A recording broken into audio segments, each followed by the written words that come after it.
자, 이슈부터 좀 볼까요?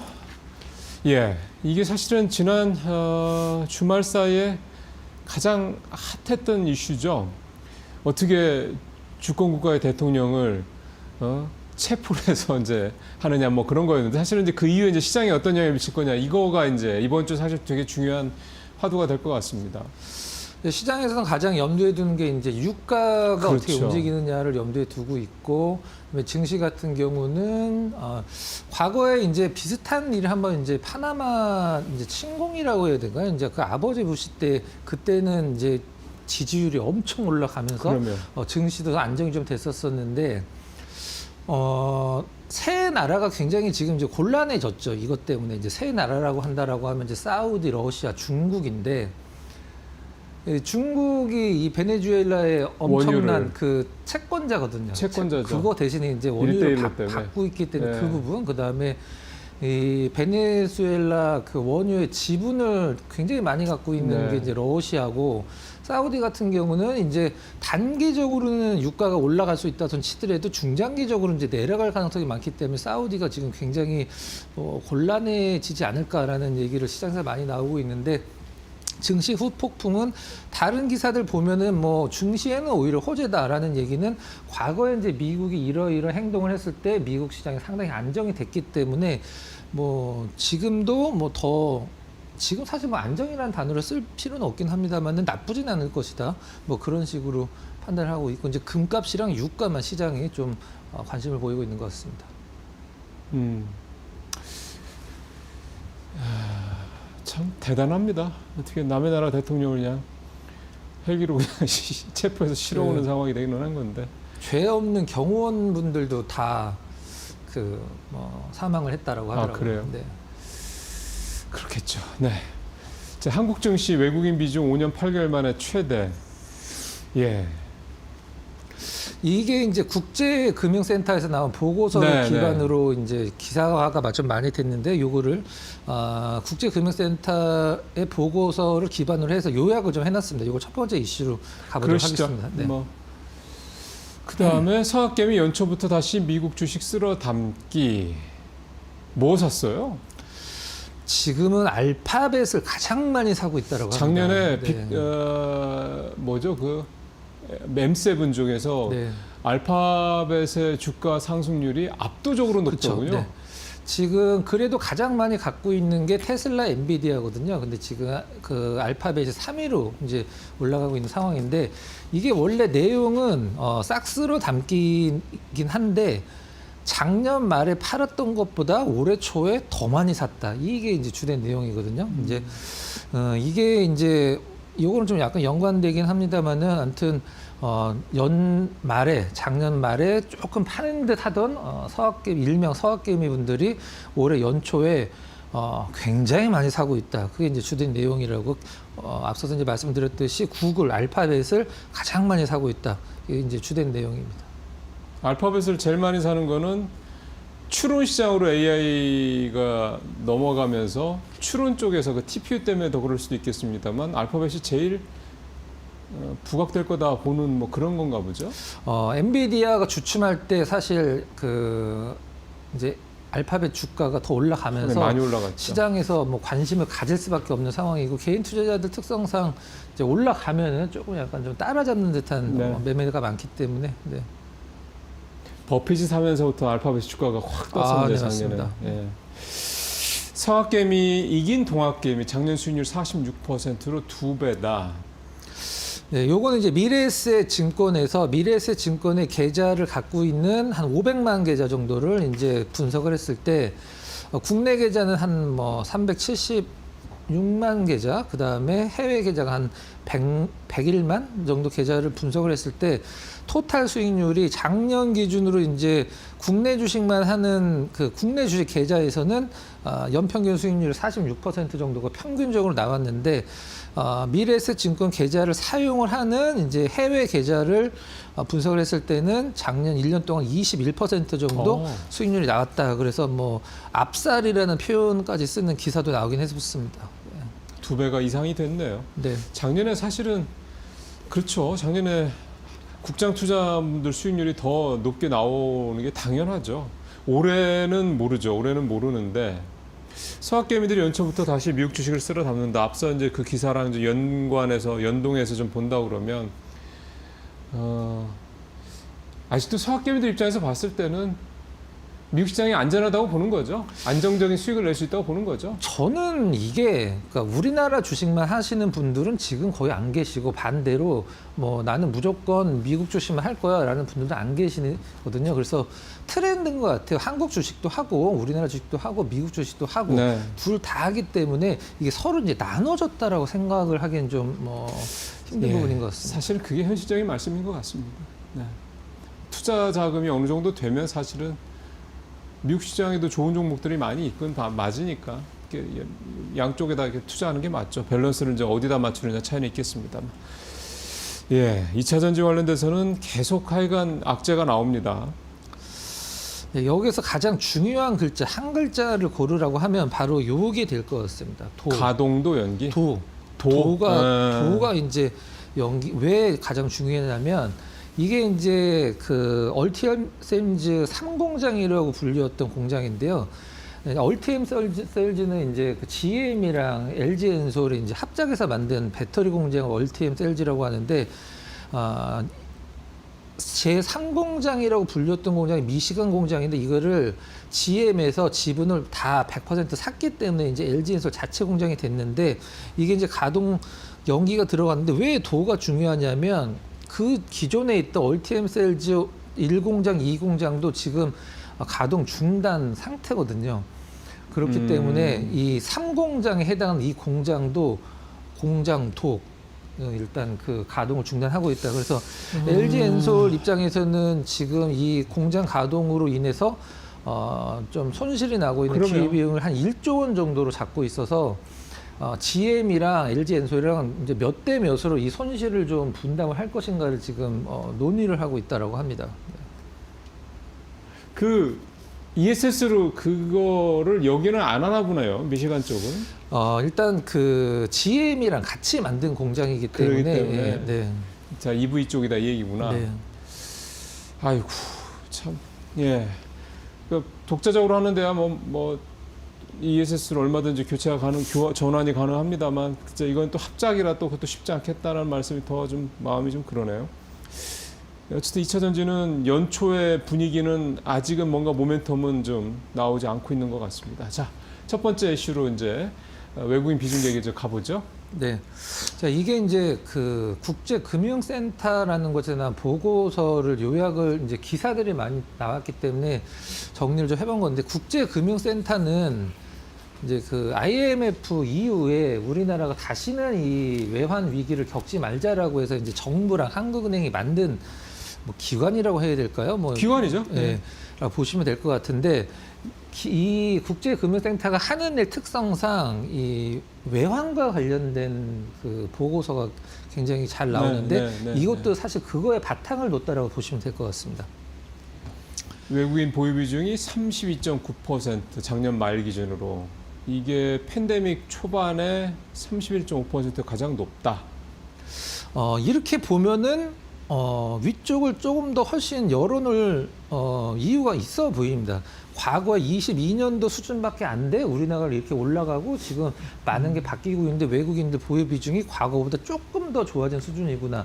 최고치 수준에서 이게 이제 상당히 긍정적인 부분이라고 보시면 될 것 같고요. 뭐 당연한 부분이긴 합니다만은 이제 외국인 반도체 비중 높은 대만 증시 12월 16억 달러 순매도를 했는데 우리는 순매수. 이 부분 일단 한번 좀 짚어보도록 하고요.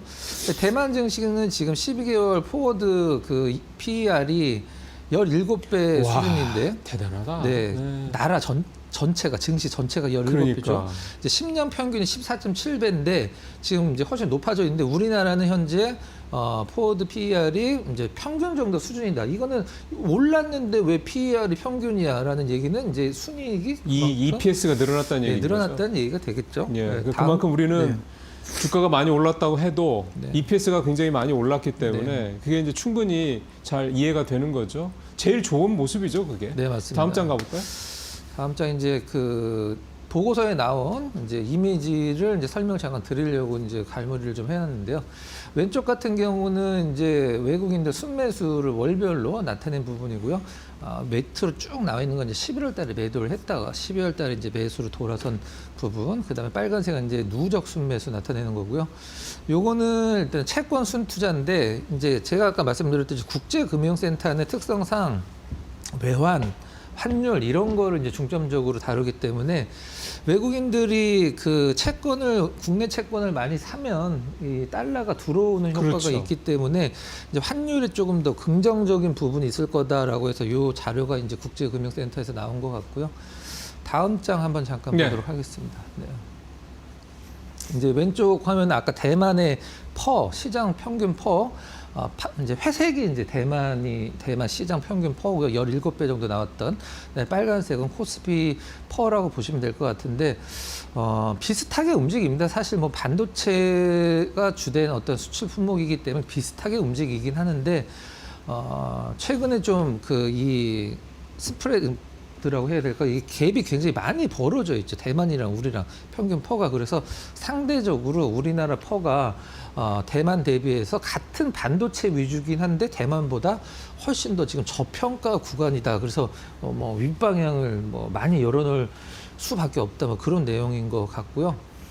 요거는 좀 약간 처음 이제 낯선 단어들이 좀 많이 나오는데, 재정거래 유인이라는 게 이제 어떤 부분이냐면, 재정거래 유인은 이제 외국인들이 환율, 달러, 원화의 환율과 금리 차를 이용을 해서 무위험 그 수익을 얻을 수 있는 부분을 이제 재정거래 유인이라고 보통 얘기를 하는데, 이게 이제 뭐 베이시스 포인트나 스왑 포인트나 이제 스왑 베이시스를 나타낸 부분인 것 같아요. 정확히 이게 무슨 선인가는 안 나와 있긴 합니다만은 이제 6개월짜리 재정거래 유인이라고 나와 있는데, 외국인들 입장에서는 이게 올라갈수록 무위험으로 그 수익을 낼 수 있는 부분이 커진다라고 보시면 될 것 같아요. 그러니까 이게 어떤 걸 의미를 하냐면, 미래에 이제 환율이라 그러면 선물환율과 현재 현물환율의 어떤 차이 같은 거라고 보시면 될 것 같은데, 이게 올라갈수록 외국인들이 우리나라로 많이 들어오게 됩니다. 무위험으로 수익을 얻을 수 있기 때문에.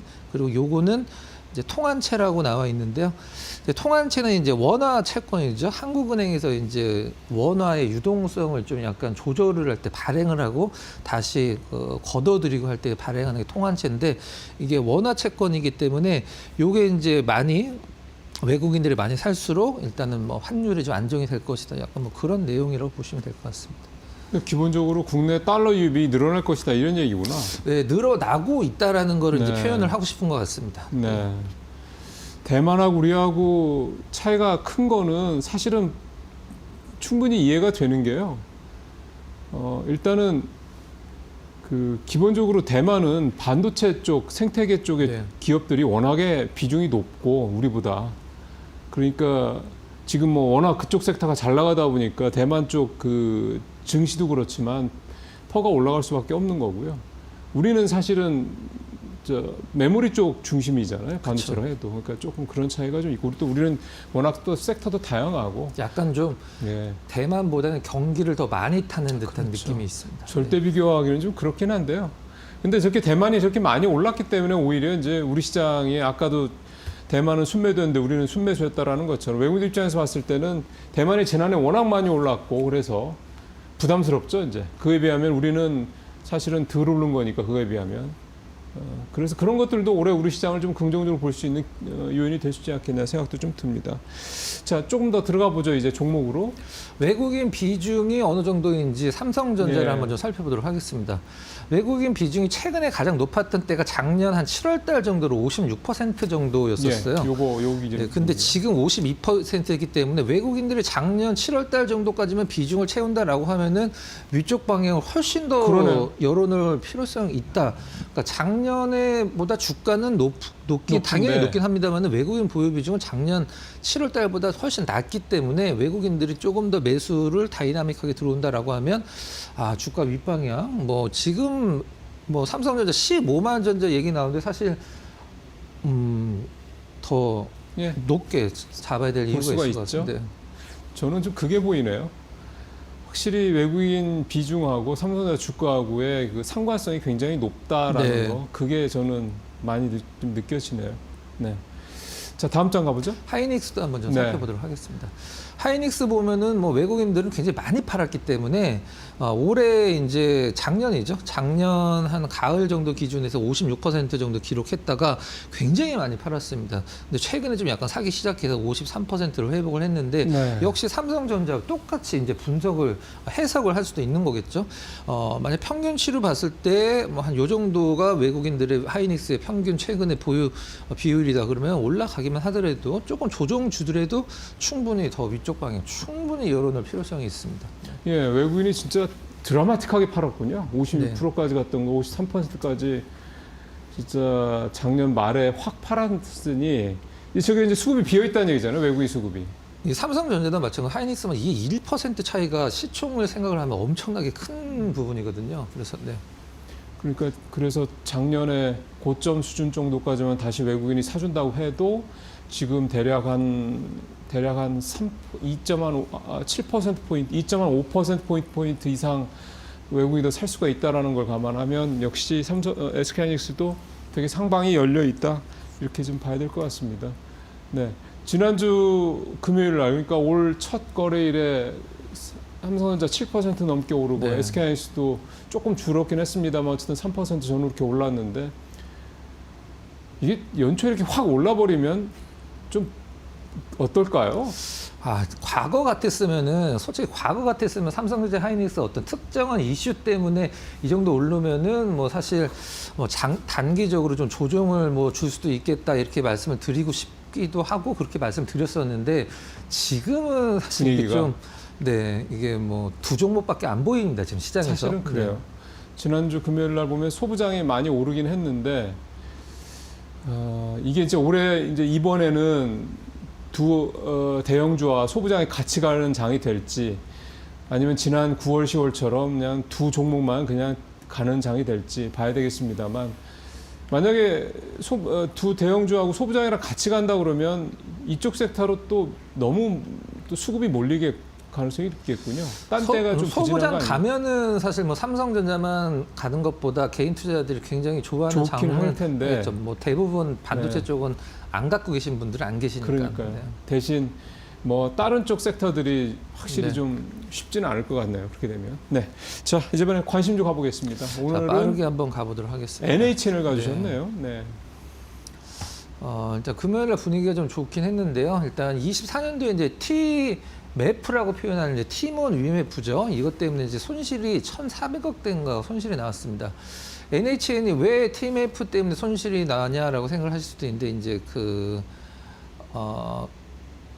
결제 갑자기 이름이 기억이 안 나는데 결제 시스템이? 결제 시스템 갑자기 이름이 기억이 안 나는데 그걸 하고 있죠. 그래서 그것 때문에 PG 얘기하는 거예요?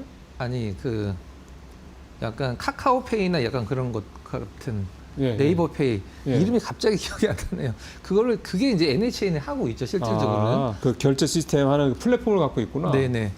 거기서 이제 그 채권이 많이 이제 받지를 못했죠 실질적으로는. 4분기 예상 실적은 전년 동기 대해서 매출은 한 5%, 그다음에 영업이익은 한 29% 정도 좋아질 것으로 시장은 좀 내다보고 있는 상황이고요. 웹보드 게임 규제 완화, 웹보드 게임의 이제 베팅 금액이 상당히 좀 약간 늘어난다라고 합니다. 이 부분은 이제 실질적으로 NH는 상당히 좋은 부분이고요. 그다음에 일본 IP 이제 이 퍼즐 스타라는 게 일본 이제 미소녀들 애니메이션인데 이거 이용한 퍼즐 게임이 상당히 인기가 많은데 이걸로 이제 게임의 신작이 좀 나올 얘기고 파이널 판타지는 뭐 설명이 필요 없을 정도로 워낙에 유명한 그 게임이라고 이제 보시면 될 것 같습니다. 다음 장 가보겠습니다. 차트가 굉장히 좀 좋죠. 이제 정배열 상태 계속 유지해 주다가 좀 역배열 빠졌다가 지난주 금요일 날 주가만 일단 정배열 만들어 놨고 빨간색 이제 외국인이 좋네요. 네, 기관도 좀 팔고 있었는데 최근에는 이제 매도 물량이 거의 좀 안 나오고 있는 상황입니다. 이 부분. 그다음에 차트적으로는 상당히 중요한 구간인데 계속적으로 좀 뭐 지지와 저항이 반복되어 있는 선이 바로 이 선에 해당하는 가격대인데 이제 안정되게 이 선을 지지로 삼고 지난주 금요일 날 올라오는 모습 상당히 뭐 차트적으로도 수급적으로도 뭐 안정된 흐름을 보여주고 있습니다. 거래가 그렇게 많이 늘지는 않았네요. 주가는 많이 올랐는데 이를테면 뭐 흔한 말로 저렇게 횡보하다가 뭐 이렇게 정배열 가다가 역배열로 돌아섰다가 잠깐 다시 정배열로 돌아섰을 때 장대 양봉에 뭐 거래가 확 늘어주면은 추세 반전 얘기를 하는데 그리고 엔비디아 GPU 7,000장 받은 걸로 올해 한 2분기 정도서부터 매출이 발생이 된다라고 합니다. NHN이? 네, 네. 그래요. 알겠습니다. 일단 수급은 확실히 외국인은 뭐 지금 보시는 것처럼 뭐 그냥 애매한 방향이 아니라 확실하게 매수하는 방향인 건 분명하게 보이네요. 네, NHN까지 오늘 알아봤습니다. 오늘 말씀 잘 들었습니다.